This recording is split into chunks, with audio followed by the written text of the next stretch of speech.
go.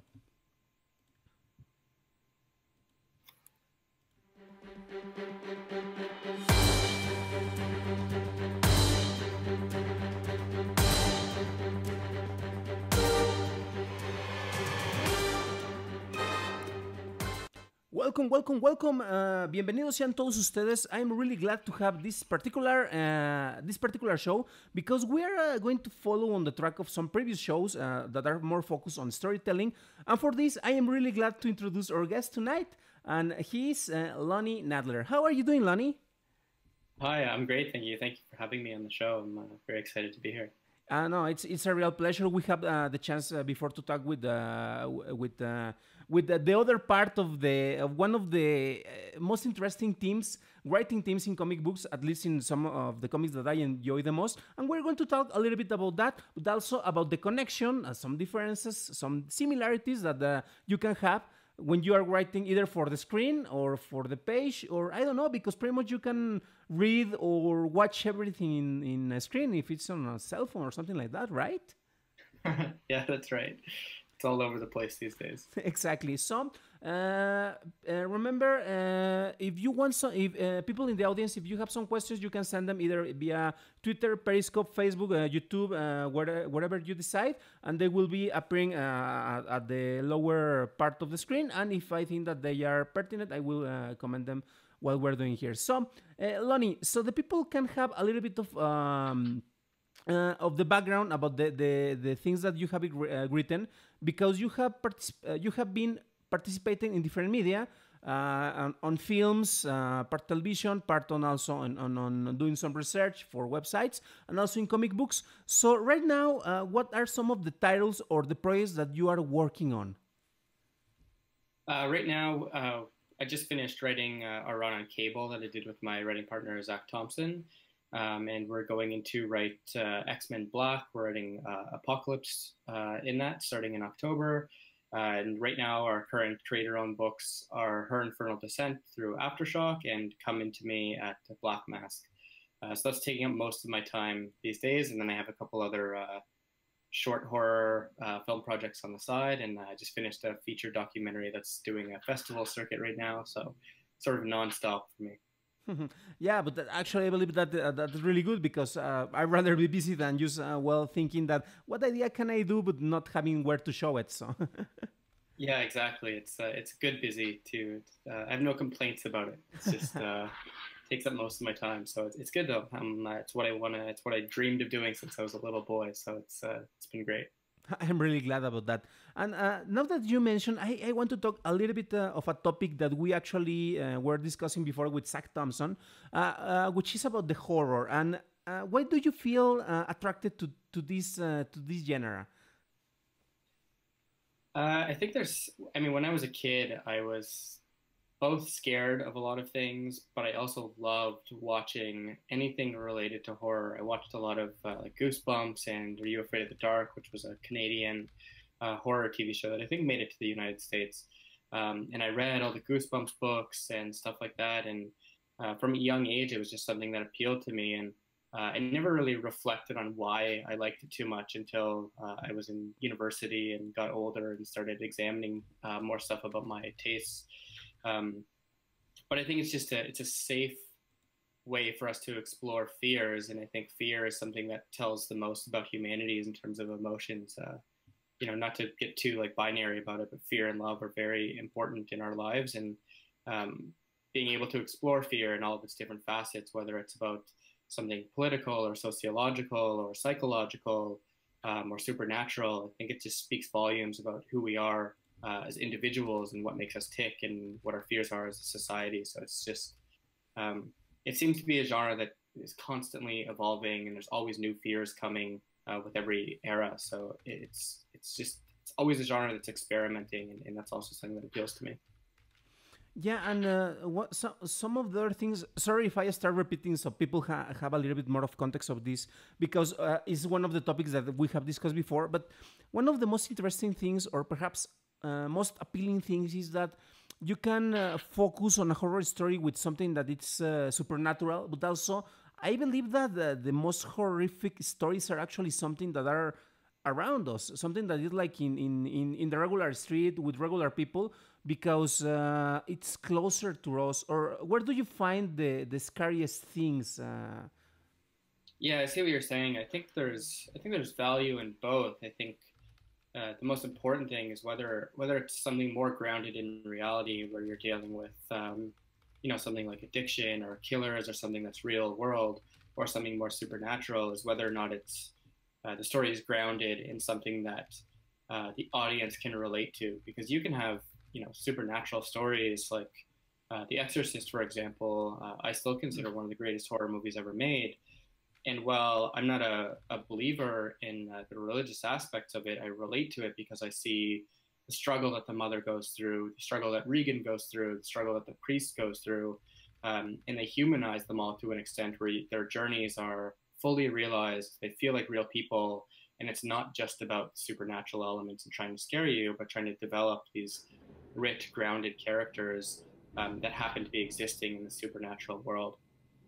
And then the other side of it is, H.P. Lovecraft is one of my favorite writers, and while a lot of his work is cosmic and so mysterious, and he's writing about the unknown, a lot of it was based in his some of his very unfortunate fears about the way that the world was changing.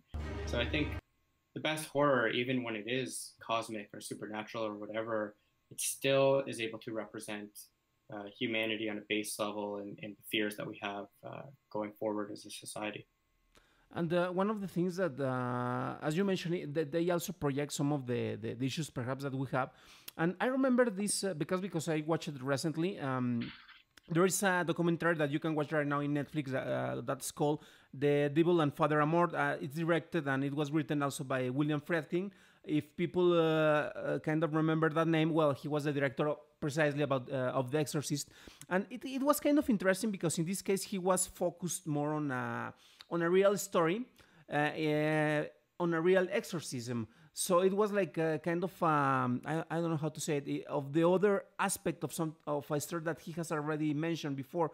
But it's also interesting because on fiction we can relate and we can explore things that perhaps we are not really willing to accept as part of our reality. I remember that Neil Gaiman, in his original run in The Sandman, I believe that is when Sandman goes down to hell and faces Lucifer. One of the most interesting dialogues that you can find in there is that Lucifer mentions that he takes the blame for things that humans are not willing to accept. So he's taking perhaps I am if something happens, something horrible happens in this case, like a murder or something like that, I rather blame an external force instead of the will of doing something wrong. In this case, on regular persons. But that's part of the interesting thing here. So okay, so this also helps us to focus in this case on some of your work, and I want to talk about some of the different stories. In this case, one short film that you made, that you produced, and that you wrote. Is that correct? Yeah, that's correct. I co-produced this with a friend of mine, and it was directed by another friend of mine, but I wrote and co-produced it, and yeah.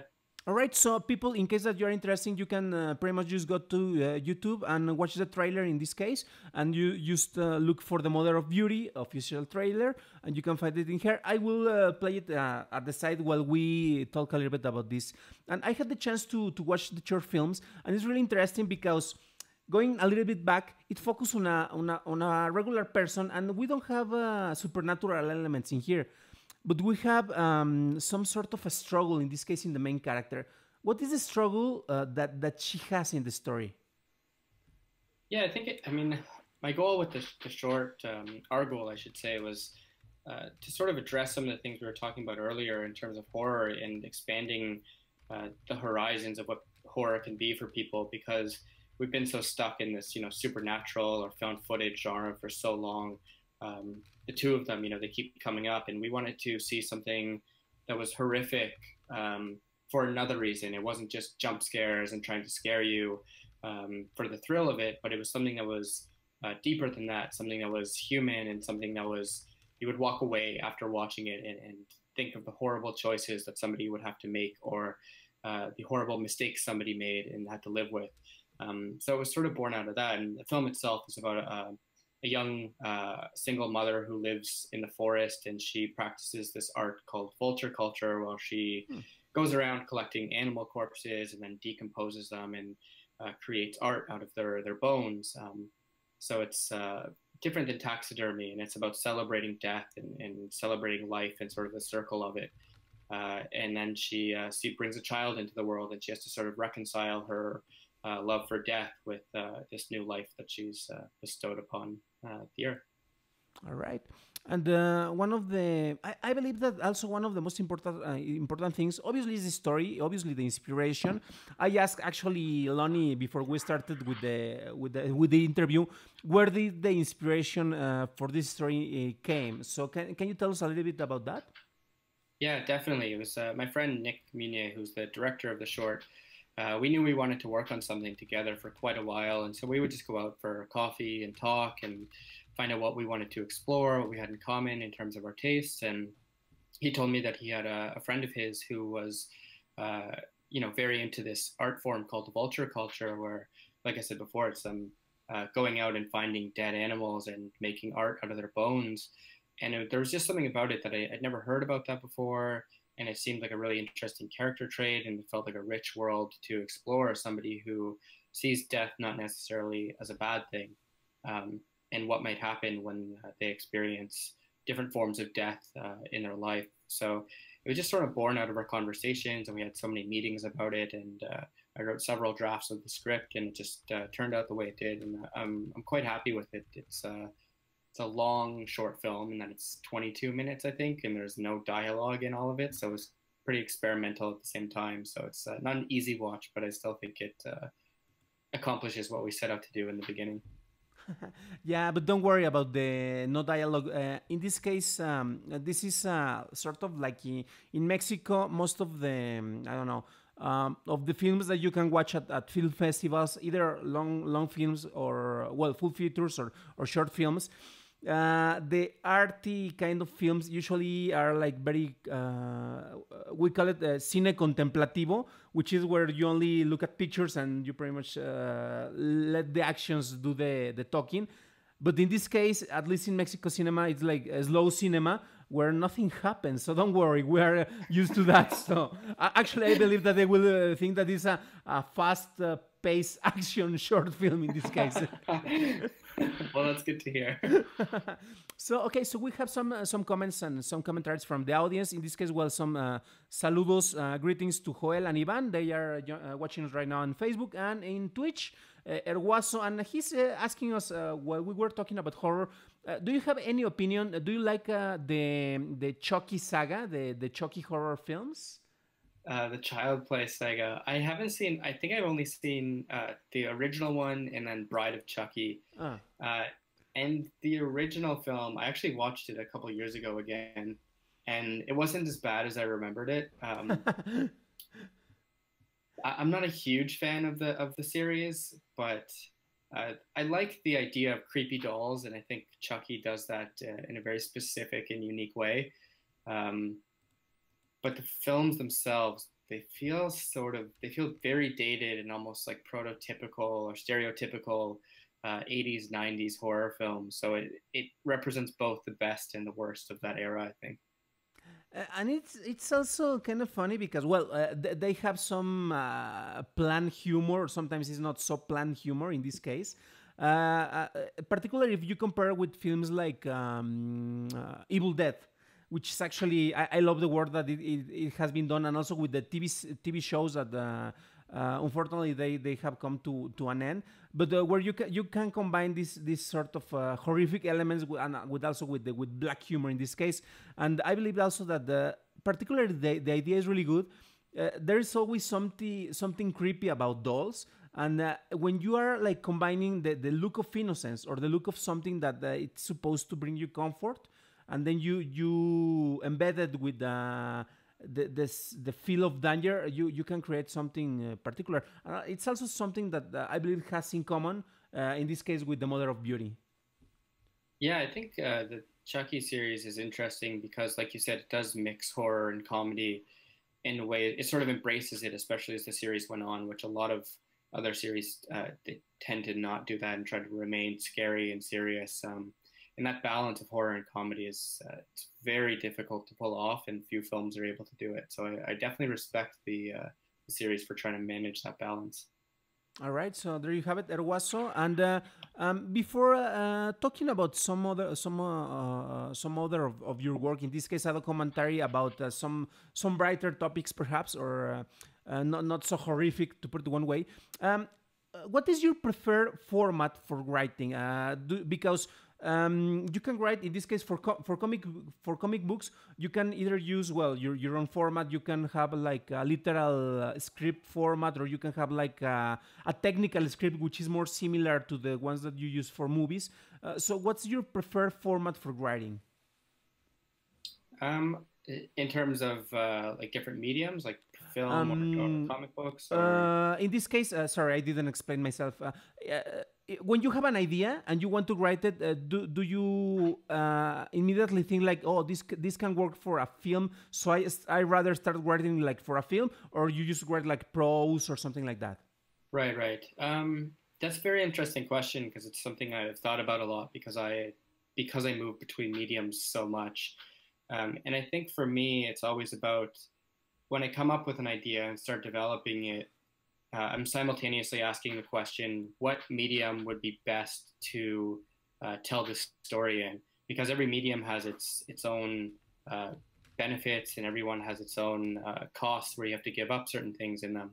So when I'm coming up with a story, it's sort of, would this work best as a comic book where I can manipulate time in an easier way, where it would be a bigger budget and so I can get away with it because it's just someone who has to draw it? Or is this story taking place in a very short period of time where it's just, a small interaction that might serve better as a short film?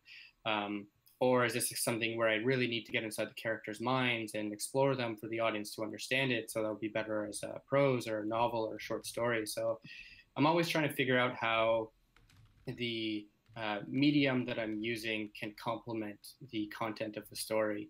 And that's something I think I'll be trying to figure out my whole life. But I think there's other writers who are very good at balancing that. Like Neil Gaiman and Clive Barker are some of my favorites, and they seem to be able to jump between mediums with such grace and ease. And that's what I ascribe to be, I guess. Yeah, and I remember when I had the chance to talk with Paul Cornell, he mentioned that he rather write everything in prose. Even, well, he has worked on television, on films, obviously in comic books, but because it's where he feels that his ideas come actually in a better way. But in case, for example, if you have a film background, a TV background, you can, even when you are talking with your friends, you can pretty much start expressing the ideas like if there were a regular script, like, okay, scene one, interior. And you start developing that instead of developing the dialogues, perhaps. So it's kind of interesting in this case, sorry. Yeah, no, it is very interesting, and I think it's something I was just saying to someone the other day that I think I'm a better prose like fiction writer than I am most other things, but that's the medium I've worked in the least. And even my screenplays, I when I work in film, I tend to I write very long descriptions that is often frowned upon in the industry, but that's just sort of the way that I write things. I tend to write longer than most people and over describe things, but it's mostly for me so I can visualize it and imbue that onto other people who are working on it with me. Yeah, and in this case, when you are doing the revisions, in this case of the scripts, perhaps you come sometimes like, well, okay, this is in this description or this dialogue, okay, it sounds beautiful, but also you have to check how it sounds out loud in the case of the dialogue. We were talking a little bit about the films from the 80s, like Chucky or the Evil Dead. And in the case of comics, you have like the Frank Miller classical inner monologue that when you're reading in the page, it sounds like so badass. But when you start reading it out loud, I remember when the Dark Knight animated version came out, well, they have to take out a lot of these dialogues because they sounded so ridiculous. And it's not because it's we're right now in the 2000s and it was written in the 80s, but it just doesn't sound right. So, have you ever come with this kind of situations when you're writing? Oh, this happens all the time, especially working with a co-writer because words and sentences can be interpreted in so many different ways based on intonation or tone, or speed or whatever. Uh, Words and sentences can be interpreted differently. So sometimes when Zach and I are writing dialogue together, one of us will write a line and the other person will be like, "What? Like that doesn't even make sense. Why would you write that?" And we're like, "Well, it makes perfect sense to me because I meant it as this way." And they're like, "Oh, well, I understood it as this way." So then we have to change it completely because we know for a reader it wouldn't be clear. They like some readers will read it one way, some will read it the other way. And so it's always about finding, especially in comics, something that will actually read well as opposed to sound good, like you were saying with the Dark Knight. Uh, and it's a very interesting dance to do, and it's something I didn't really think about until I started reading a lot of or writing comics a lot. But yeah, it happens like on a daily basis for Zach and I. But I believe that's actually one of the most gratifying things when you are co-writing with somebody, and you guys have been doing an awesome job in both in commercial titles and also in independent titles. At least the ones that I had the chance to read. But it's also like if you have like you if your best friend was also your editor, right? In this case, because he's like checking before your actual editor is checking the pages. Yeah, it's very interesting. It's we often talk about it like having an editor in the room where it's it allows us to keep each other in check and to call each other out on things that we think are either stupid or sound bad or don't work for the story or work for the character. So it's just a constant back and forth. And Zach and I are lucky in that we both have very similar sensibilities, but at the same time we have very different ones. And I think we both bring different things to the table, but the outcome we're looking for is usually like 99% the same. So it allows us to really get on the same page and to understand that we're striving to tell the best story possible. And yeah, definitely, 9 out of 10 times leads to better work than if either of us were writing it on our own, I think. All right. So, and while we're talking about co-creators or co-writers in this case, I want to focus a little bit on one documentary that this actually you directed and you produced. Is that correct? That's correct, yes. For co-creators, the Rat Queen story. Also, in case that you in the audience are interested, you can pretty much just Google it or go to YouTube and search for it as co-creators, the Rat Queen's story. Can you tell us a little bit about why were you interested on doing this documentary about this? I believe that very successful independent comic. Yeah, so when I moved to I live in Vancouver, BC, up in Canada, and when I moved here, I met Curtis Weeb, who had just started working on Rat Queens at the time, which those of you who don't know is a very successful independent comic book put out through Image Comics.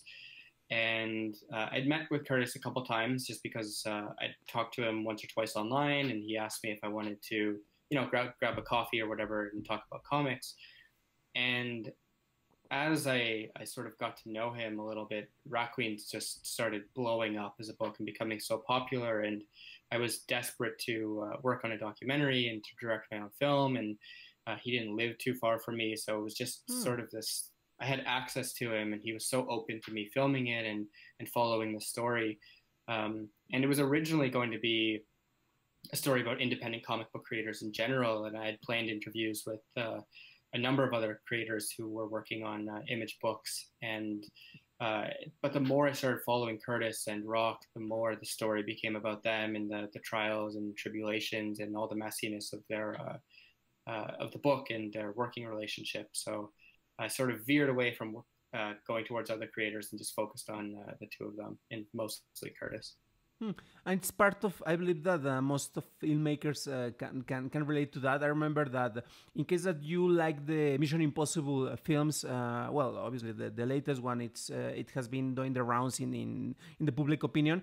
But there is a really interesting interview with Christopher McQuarrie, the director, and he mentioned one thing that I can relate to what you were mentioning, that in his case, the Mission Impossible, the mission is going to guide you where it wants to go. Or in this case, well, perhaps you had a bigger story. Well, not a bigger story, but you were in your mind you were thinking about having more characters in this. But as you were going deep, well, it asked you the film was asking you to go even deeper in this case in these characters. Yeah, exactly. The film, it took me almost 5 years to complete it, and so it was a long journey. And for the first 2 years, I had no idea what the hell I was doing, or what the story was going to be about, or what the major themes were going to be. I was just sort of following them around, and it took a while for me to understand what it was actually about on a deeper level, on a more general level, as you're saying. And yeah, it's a strange process where it just sort of the project and the art wants to become something, and you just have to follow it and listen to it, and just be open to whatever it wants to be. And do you find any similarities in this case on how this story is taking you? Obviously, it's a different medium when we're talking about work of fiction, either it's in film or in the page, and in this case, a documentary.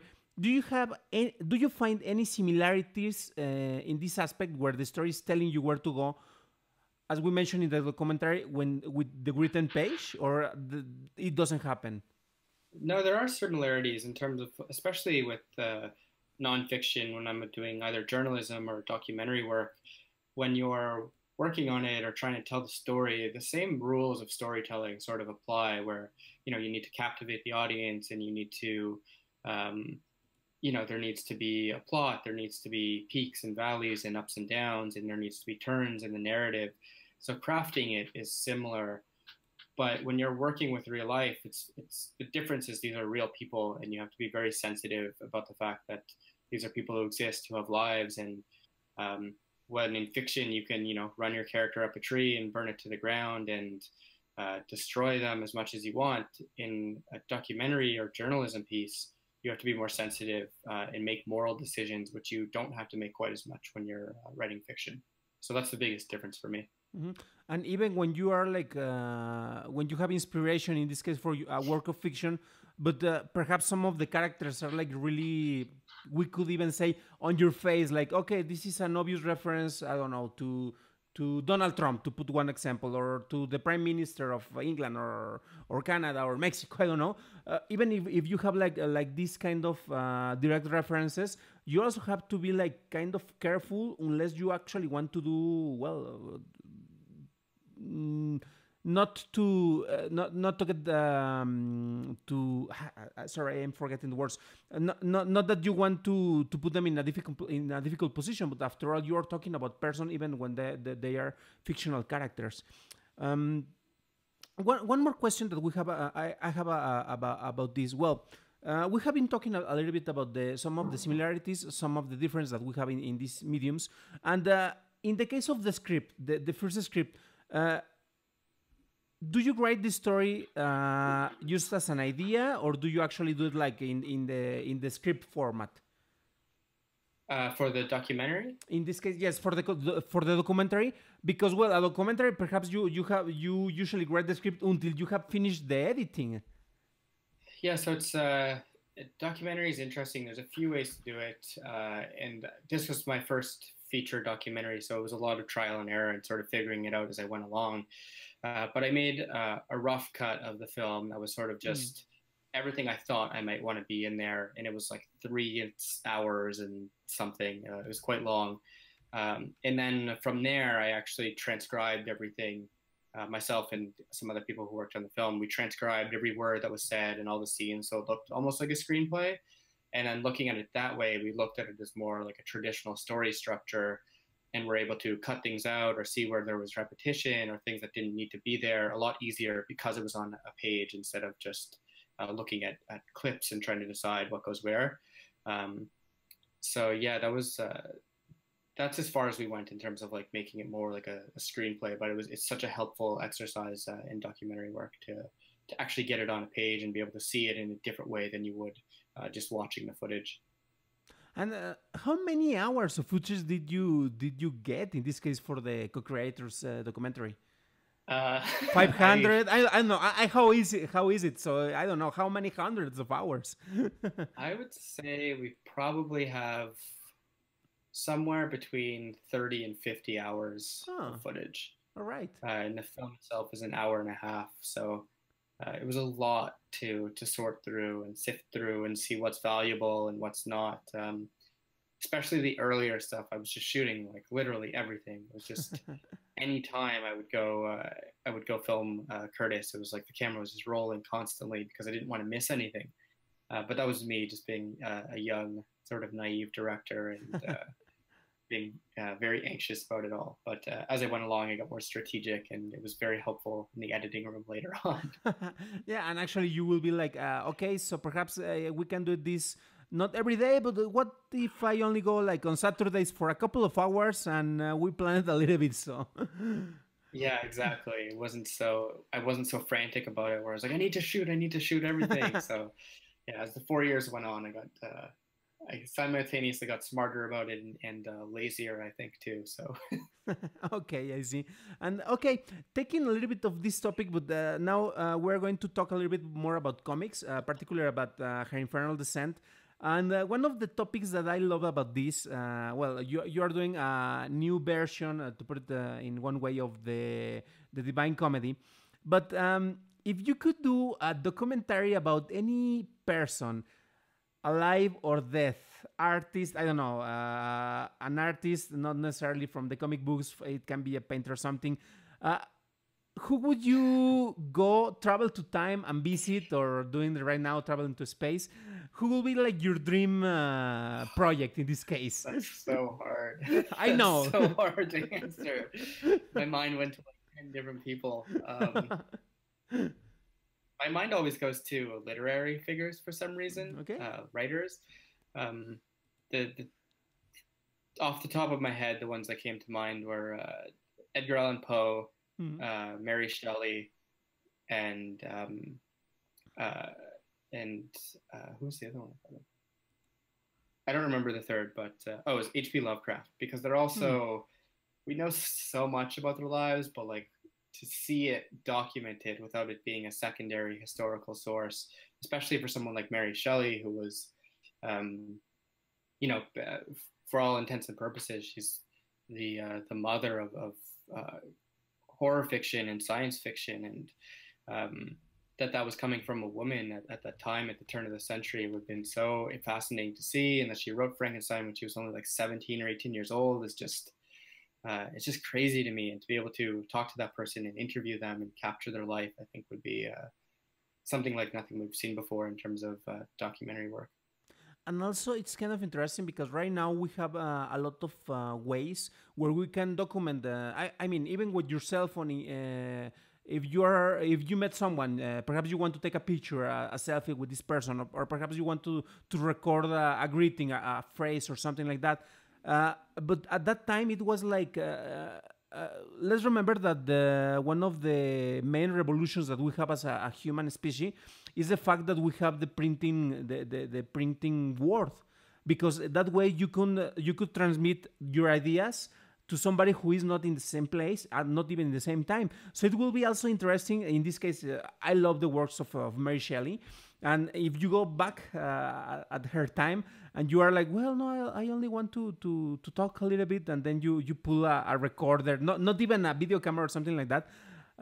What kind of reactions, in this case, she could have when you're like focusing on her? Yeah, exactly. It would be such a jarring experience for both of us, I think. And yeah, just seeing how somebody like from that era would react to more digital technology and be able to see that. Yeah, man, that's my the wheels are spinning in my mind now.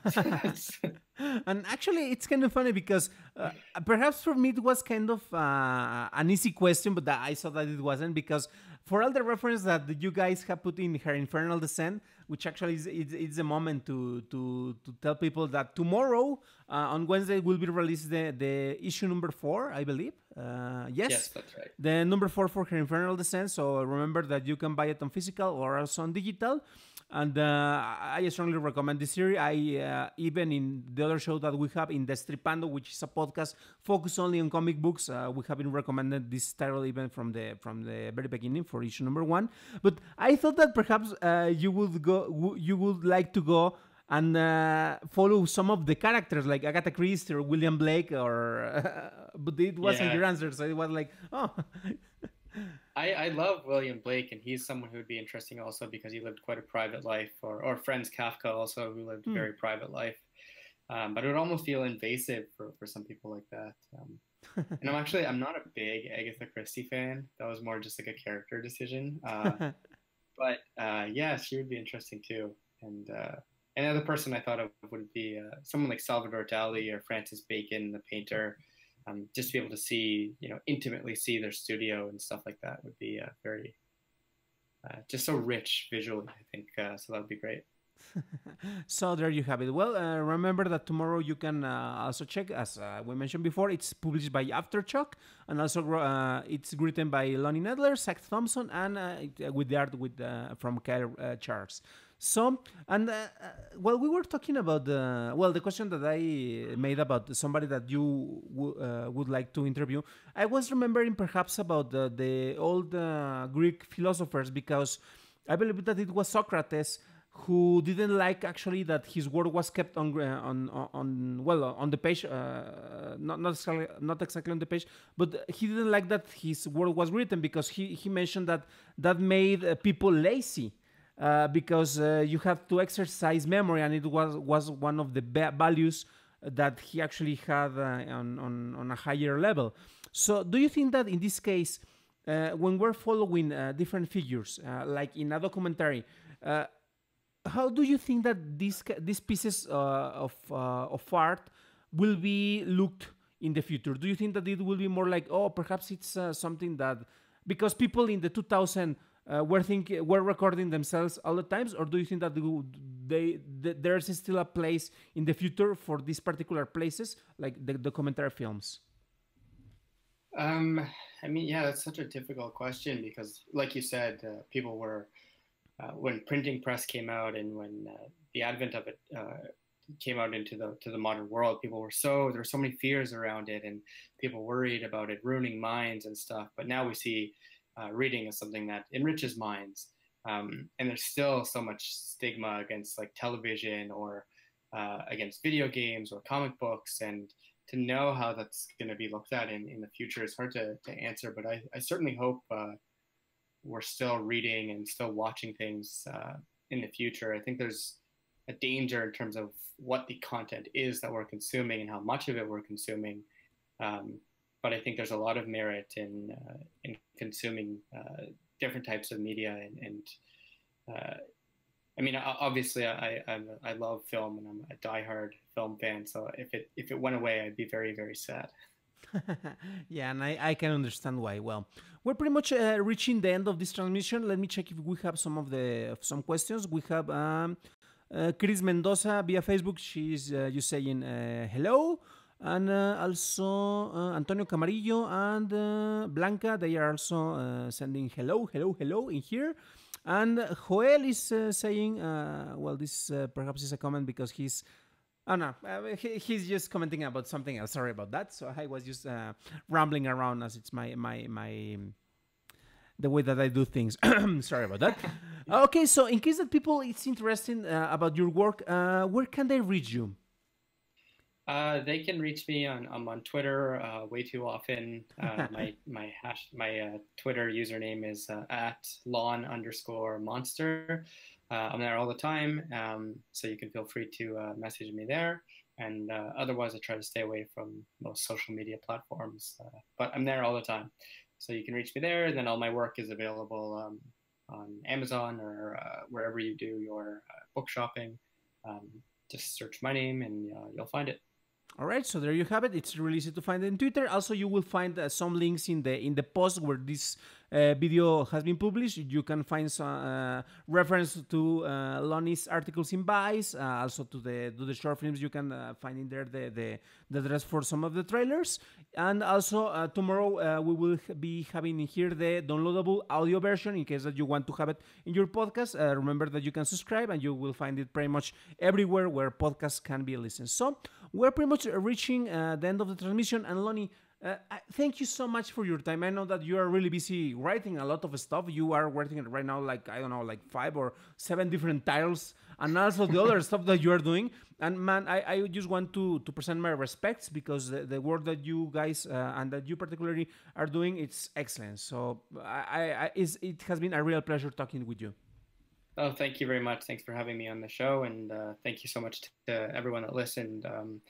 Without people like yourself interviewing and the other people reading or curious in our books, we wouldn't be lucky enough to do this. So it's sincere, heartfelt thank you for all this. All right, and thank you to all of you who are watching this show. And remember that tomorrow we will have the audio version. In this case, if you want to keep it for posterity, or if not, don't worry, but please click and download it, because that helps in this case. And remember that if you like this show, you can support us. We have like the tip jar, and it's available on Patreon in patreon.com/churros y palomitas. And this is all for tonight, and we will be recording an extra question with Lonnie, but this will be only available for the patrons. Thank you very much, everybody, and once again, thank you, Lonnie, for your time. Thank you. All right, and the end credits are in here.